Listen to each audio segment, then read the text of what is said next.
kasaysayan, kababalaghan at iba pa ating tuklasin dito sa Historiador.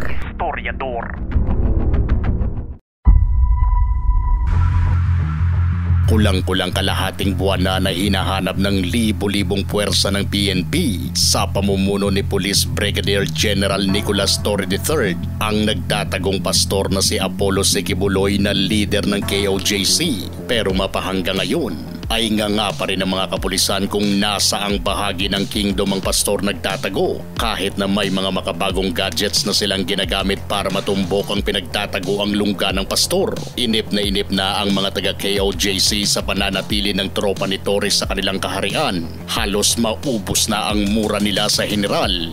Ayan na, yung general na Pelpel, Torres Bogok. Proteksyonan ninyo yung yawa na yan? Proteksyonan nila itong gago na general na to! Kami wala kami proteksyon! Wala kami proteksyon! Wala kami proteksyon! Ito, pinaproteksyon na nito! Lalaki ng mga baril nila, Ito ang nangyayari sa Pilipinas! Ano to, ha? Hindi na legal ito! Naikot ng ikot at hukay ng hukay sa loob ng KOJC, pero hindi pa rin nakikita ang puganting pastor. Sa panig naman ni General Torre ay halos mabiyak na rin ang tenga nito sa kakarinig ng mga sigaw sa kanya ng mga KOJC members na tinatawag siyang Diwata, Diwata, Diwata, Diwata. Kung kaya't para sa general ay mas gusto niya na ring matapos na ang problemang ito. Kailangan na nilang maiharap sa korte si Kibuloy, pero mukha yatang malayo pa itong mangyari dahil hindi pa rin nila makita ang sinasabing entrance papasok sa di umano'y tunnel ni Kibuloy.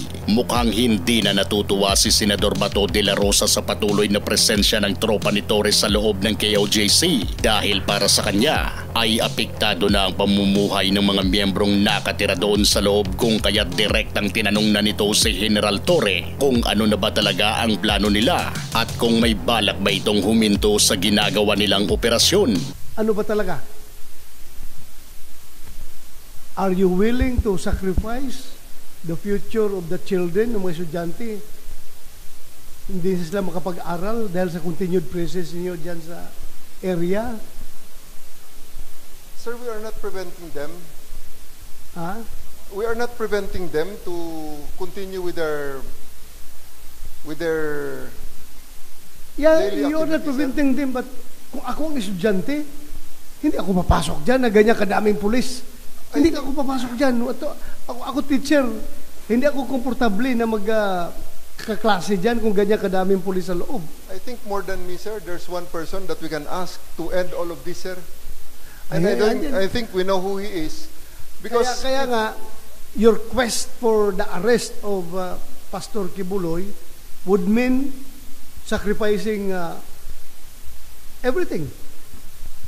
Yung mga bata na nag-aaral, yung mga tao na nakatira dyan, ganun ba? So you will continue to stay.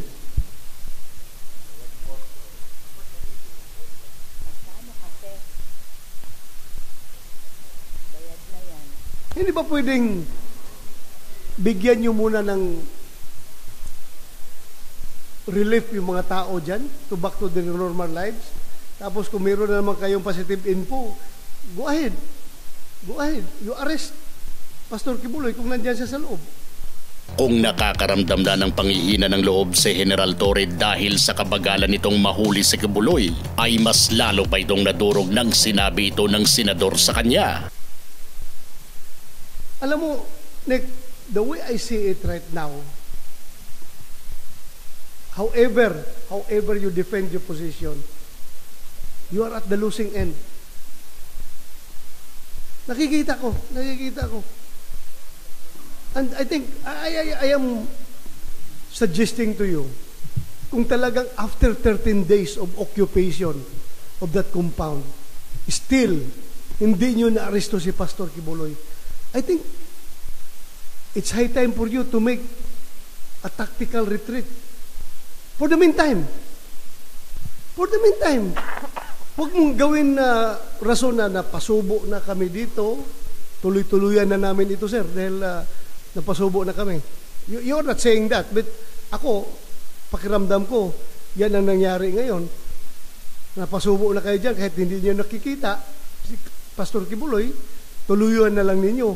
Ayaw na ninyong umalis. Alam mo, it's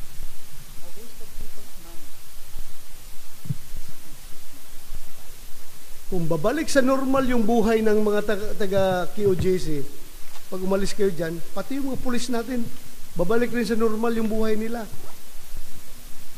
And we are not preventing you from striking back. Kung meron kayong mabigat na informasyon na nandyan talaga si Pastor, pasukin nyo, arestuhin nyo. Pero continuously staying there is detrimental to both of the parties, QJC at saka kayo, police. Detrimental to both sides yan. Kaya I am appealing to you in the name of humanity, please be human enough to consider all these things. Please be human enough. I cannot give you a direct order, although gustong-gusto ko talaga sabihan kayo na umalis na kayo dyan, but I cannot give you a direct order, otherwise it will be a legislative overreach. I am not part of your chain of command. Hindi ko kayo pwede orderan dyan.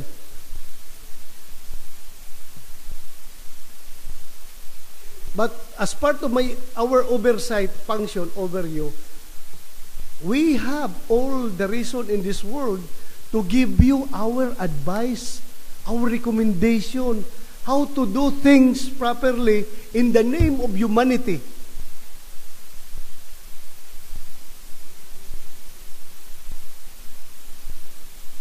Magiging normal ang buhay nila, magiging normal ang buhay ninyo kung babalik kayo. Then, kung meron naman kayong informasyon, go ahead.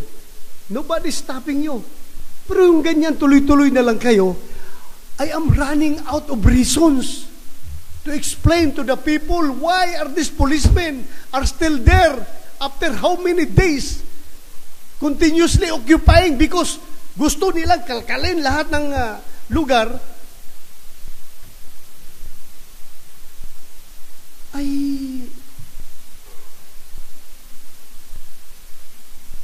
hindi ko in-invalidate yung mga rason ninyo na meron kayo nakikita, meron kayong informasyon. Okay, that's part of your job. Pero sa ngayon naman siguro, you cannot justify your existence there inside the compound for how many days na. I know you're pressured by your commanders to arrest Pastor Kibuloy. They will not give you 3,000 people from other police regional offices. They will not support you with that gargantuan number of troops just to arrest one wanted person kung walang imprimatur yan galing sa taas. Napipressure kayo. But because of that pressure, napapasubo na kayo, nahiya na kayong umatras. I am giving you the advice. As early as now, you can make your tactical retreat, however you term that, strategic retreat, you can do that. Pero kung sabihin mo sa akin, General Torre, that you will still continue to stay there, I don't know how to explain your continuous stay in that area, armed with the warrant of arrest. After 13 days, hindi pa niyo nahuli yung hinahanap ninyo. I am running out of reasons. I am running out of justifications. I want to help you. I want to help you justify your actions. Dahil mga tao ko kayo dati. I'm trying to help you. I am trying to justify your actions, but I'm running out of justifications. Ngayon, sabihin mo, tuloy-tuloy niyo pa. Well,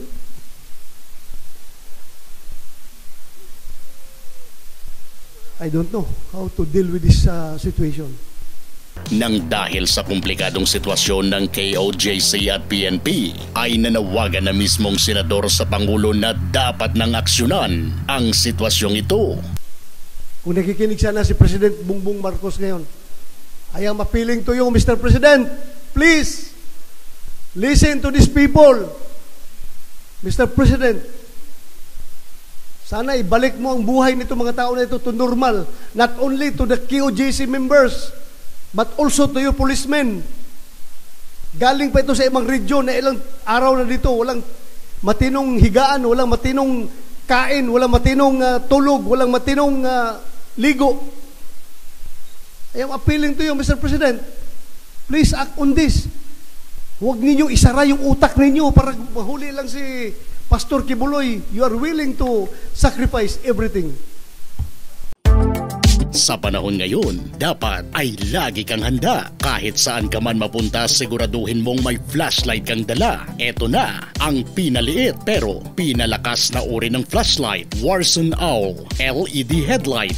Matibay, malakas, at kapaki-pakinabang saan ka man mapunta. Maliban sa waterproof ito, ay may 5 rin itong iba't ibang adjustments ng ilaw. Depende sa kung ano ang iyong paggagamitan. 50 metros na distansya ay maning-manilang nito pagdating sa liwanag ng kanyang LED. Kayang-kaya rin itong tumagal sa humigit 2 araw na walang pahingang nakasindi. Ang LED lights nito, rechargeable at Type-C ang charging port. Kaibigan, kailangang meron ka nito, kaya orderin mo na bago pa ma-order ng iba. I-click na ang link sa description ng ating video para sa iyong order. Kahit gano'n na ang pakiusap ng dating superior ni Torres sa PNP, ay nanatili pa ring nanindigan ng general na patuloy nilang tutugisin ang nagtatagong pastor. How long do you intend to stay there?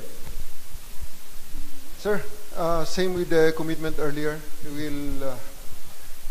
We won't stop until we arrest Apollo Kibuloy, sir. We believe he is in KOJC compound and we will look for him.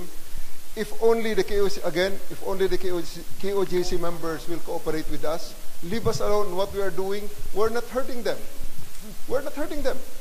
They are the ones impeding us. We want to go into a building, why impede us? Stay away. It's not you that we're targeting. We are looking for Apollo Kibuloy, Crescente Canada, Ingrid Canada, Sylvia Simanes, and Roy. What's the first name? Roy. Jacqueline Roy. Those are the peoples that we are interested in. We're not interested in Dr. Badoy. We're not interested in Marlon Acobo. We're not interested in Banat Bay. We're not interested in anybody except for the 5. Let us look for them freely in these areas. Malakas pa rin ang paniniwala ng general sa natatanggap niyang impormasyon na naroon lang talaga sa loob ng KOJC compound si Pastor Kibuloy. We have positive information that Mr. Kibuloy is in the compound and you have seen the challenges that we faced in the past 13 days. Sinuplak ni Senador Bato si General Torre nang binigyang diin ito ang pag-describe niya kay Kibuloy bilang Son of God. The Son of God. Claiming to be the Son of God. Kasi nga naman, ang Son of God nakilala ko, na nabasa ko sa libro, nagpapako sa krus para sa kanyang mananampalataya. Sana naman itong Son of God sa ngayong ito, kantek na kadyal, hindi niya kailangan magpapako sa krus. You are also a son of God. I am also a son of God. Yes, everyone here is a son of God, a daughter of God. You did not emphasize that. Everyone is. Lahat tayo dito, anak ng Panginoon. Sir. Klinaro pa ni General Torre na dati rin siyang taga-suporta ng KOJC. Ilang beses daw siyang nakabili ng binibentang vegan chicharon ng mga ito. My children are harassed by KOJC. They know my house. They've been delivering vegan chicharon in my house in Marikina during the time that the SMNI franchise was revoked. And the reporters were turned to sellers and fundraisers of sacks and sacks of vegan chicharon. I've been buying from them. I've been supporting them. They're my friends. Korte lang talaga ang makakapagpigil nito sa operasyon ng PNP dahil hanggat pabor ang korte sa ginagawa ni Torre ay siguradong tuloy lang ang paghuhukay nito hanggang sa matagpuan nila ang lungga ni Kibuloy. Kahit ba naikakagalit ito ni Senador Bato ang patuloy nilang presensya sa loob ng KOJC, ay siguradong walang pakialam si Torre dito.